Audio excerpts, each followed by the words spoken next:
世界のジャパンチャンネルへようこそ。ナビゲーターのリリーです。私たちが生きる広い世界にはたくさんの国と人種があり、それぞれの生き方が存在します。各国の特色やある種の民族については、いわゆる迷信と呼ばれるような実情とは違う話も多く存在し、日本も例外ではありません。侍や忍者がアニメ、漫画などのあらゆるコンテンツで人気を博し、実際の姿とは異なった印象を海外へ与えている場合が多くありますが、海外の人々とコミュニケーションをとっていると、一度は会話に登場するほど知名度は高く、興味を持つ人も多く見られます。今回はそんな侍や忍者にまつわる迷信ではない日本人に秘められた心に関する話題と、それに対する海外の人々の反応をご紹介します。この動画では今まで知らなかったことや参考になる情報をたくさん盛り込んでいますので、ぜひチャンネル登録と高評価ボタンを押していただき、動画を楽しんでいってください。それでは最初に、ある日本人男性のエピソードをご紹介します。僕はしがないサラリーマン。前に電車で出会った外国人の話をします。確かあの日は何の変哲もない日。いつも通り仕事を終えて帰りの電車に乗ったんだけど、たまたま座席が空いてたからすかさず座ったんです。ふうと何気なくため息をつくと、隣に座ってたアメリカ人と思われる男性が僕を見つめていました。ため息が大きかったかなと思ってなんとなく目をそらしたんだけど、横目で感じる視線はずっと僕を見つめてるんです。もしかしてやばい人の隣に座っちゃったかもと、移動できそうな場所をさりげなく探していたら、その男性が立派だよ侍ってつぶやいた。えと思ってつい彼の方を向くと、バッチリ目が合っちゃって、そこから唐突にこんな話が始まりました。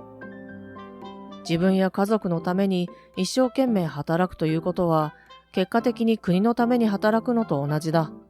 表立って頑張るサラリーマンは侍。目立たなくとも裏方に回って汗水流して頑張る作業服の技術者は忍者。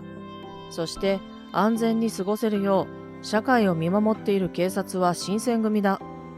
君たち日本人は日常の忙しさに追われて、自分たちが侍や忍者だということを忘れてしまっただけさ。誇りを持ってもっと胸を張れ。と、急に始まった流暢な語りに僕はポカーン。そうして次の駅で彼は降りていきました。向かいに座っていた女性がこっちを向いて笑いを噛み殺した笑顔で会釈。変わった外国人のおかげでなんだかすごく恥ずかしくなって、そわそわ落ち着かずにその後寝たふりをした。でも電車を降りてから彼の言葉を思い返していた僕は少し姿勢を正して歩いていました。以上がある日本人男性のエピソードでした。突然の語らいに驚くあまり、仕事の疲れも忘れてしまいそうな出来事ですが、悪い影響を与える人物ではなかったことにほっと一安心しましたね。このエピソードに対して外国人男性へ共感するコメントが届いていましたので、ここからまとめてご紹介します。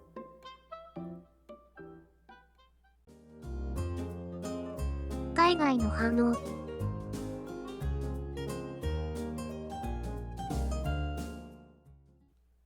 侍の武士道を尊敬している一人として言わせてもらう。現代にその姿は存在しなくとも、魂だけは日本人の中に残り続けてると思う。日本の職人は気の遠くなる細かい作業でも地道に最後まで完璧にこなすのよね。私はそこに侍を感じたわ。仕事のために人生を犠牲にしてるのは、今でも忠誠心が強く残っている証なんだろうね。毎日満員電車に乗ってる時点で彼らは侍。あんなの絶対乗りたくないぜ。日本は数々の困難を経験しているのにもかかわらず、腐ることなくお互いを支え合って復活を遂げてる。一度じゃないんだ。何度もだよ。ってことはつまり、その心の強さは時代を超えて受け継がれているんだよ。侍魂がね。侍の時代に生まれたかったとは思うけど、現代の日本では働きたくないと思う。働く時間が長すぎる。それなのに文句も言えない。それが侍と言えるのか？武士道を知らないな。日本人だって意見するときはするさ。普段は言えないんじゃない。言わないんだ。何でも軽はずみに言えばいいってもんじゃないことを知っているのさ。武士に二言はないからね。俺は侍にはなれそうもないけど、忍者ならいける気がする。忍者だって厳しい修行が必要なんだぞ。侍と違って鎧も着ていない。刀で切られたら終わりだ。そうならないよう、完全武装した侍と対峙する恐怖にも動揺しないよう、想像を絶する忍耐力が必要だ。侍だって忍者に素早く仕留められて終わり。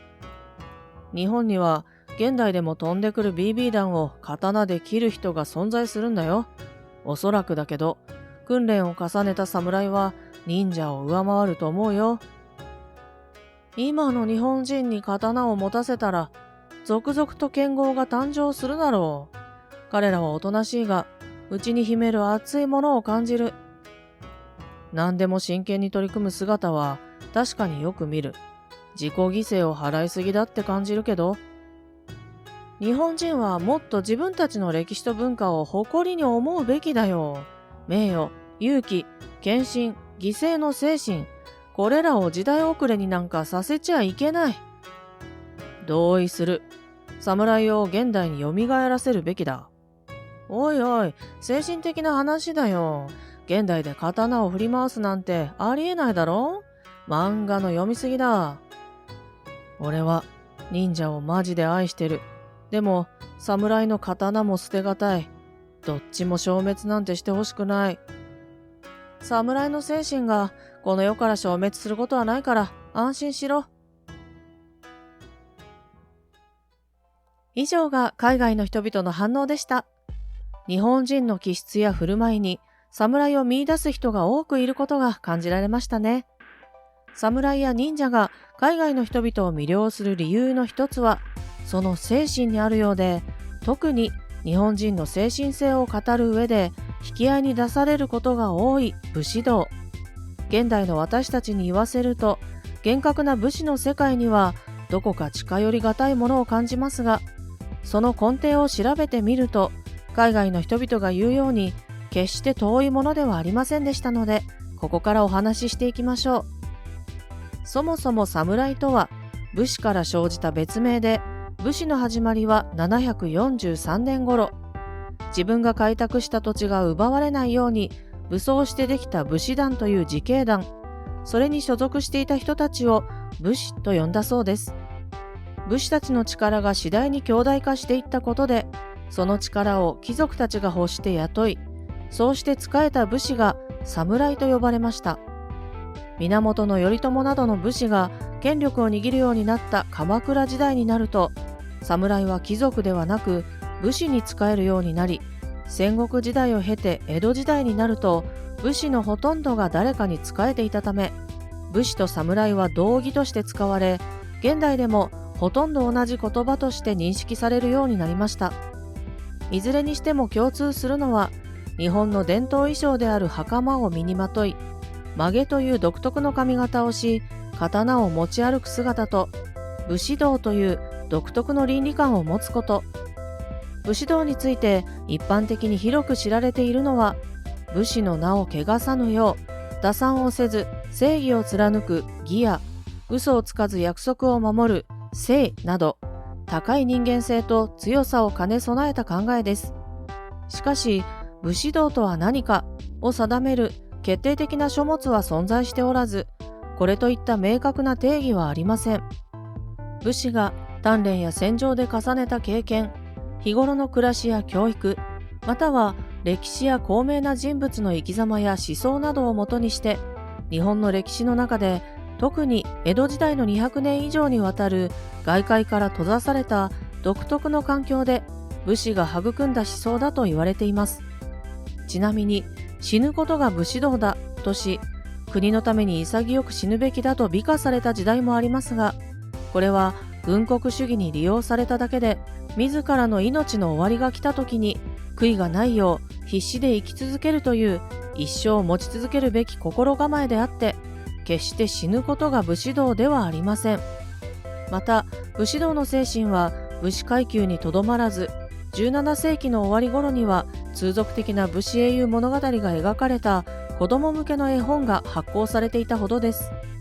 その内容は簡潔に、嘘をつかない、卑怯な真似はしない、最後まで誠実に行動するといった倫理観念であり、これらは一般庶民の間でもしつけや家庭内教育として用いられ、日本人の生き方として大きな影響を与えたと考えられます。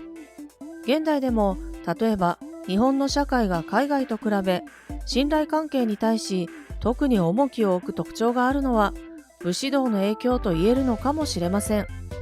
至るところの根底に見られる武士道は、私たちにとって日常的で身近な存在で、日本人の道徳観の核心と言えそうです。ここまでで一つ分かったことがあります。侍は海外の人々にとても人気ですが、それ以上に日本人にとって特別な存在であること。侍のようだと言葉に出されると、なんだか恥ずかしい気持ちにもなりますが、エピソードの男性がそう言われてまんざらでもなかったように、日本人には侍を尊重する心があるのかもしれません。歴史を紐解くと、侍のすべてが素晴らしかったと評価することはできませんが、忙しい現代社会に生きる私たちにとって受け継がれる武士道の心を学ぶことは、自己を見つめ直し、背筋を伸ばして歩き出せるきっかけになるかもしれません。動画を最後までご覧いただきありがとうございました。武士道、確かに現代の日本でもいろんなところで感じられるなと思いました。ではまた明日お会いしましょう。